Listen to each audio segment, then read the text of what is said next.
Mapagpalang araw sa inyong lahat. Narito na naman ang inyong guro, Ginang Cecil A. Gabag, para sa isa na namang yugto ng makabuluhang pagkatuto. Sa araw na ito, tatalakayin natin ang tekstong persuasive at mga propaganda devices. Handa na ba kayo? Ano nga ba ang tekstong persuasive? Ang tekstong persuasive ay may layuning mangumbinsi o manghikayat. May mga tinatawag na propaganda devices na ginagamit sa tekstong persuasive sa panghihikayat sa mga tao. Ngunit, ano nga ba ang propaganda?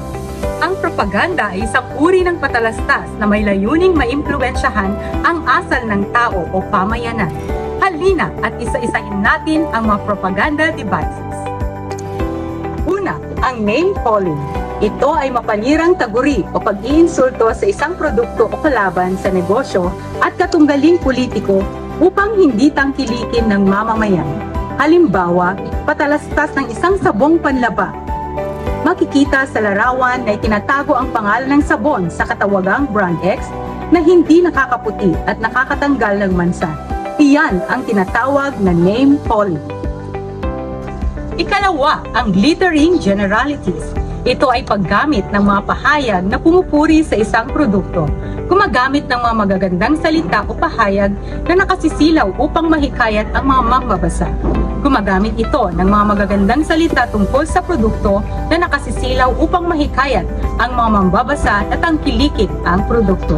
Halimbawa, sa larawang ito, gumamit ng mga salitang iyan upang hikayatin ang mga mambabasa na tangkilikin ang produkto. Ikatlo, ang transfer. Ito ay paggamit ng mga kilalang personalidad o mga kilalang mga tao upang mailipat ang kanilang kasikatan sa produktong ini-endorso. Narito ang halimbawa ng produktong ini-endorso ng isang sikat na artista. Sa paraang ito, naililipat ang kasikatan ng artista sa produkto. Ikaapat, ang testimonial. Ito ay tuwirang o direktang pag-i-endorso ng mga sikat na personalidad o tao sa isang produkto. Sa programa ni Mike Enriquez noon na Super Radyo, mapapansin ang tuwirang pag-i-endorso niya sa kape. Ikalima, ang plain text.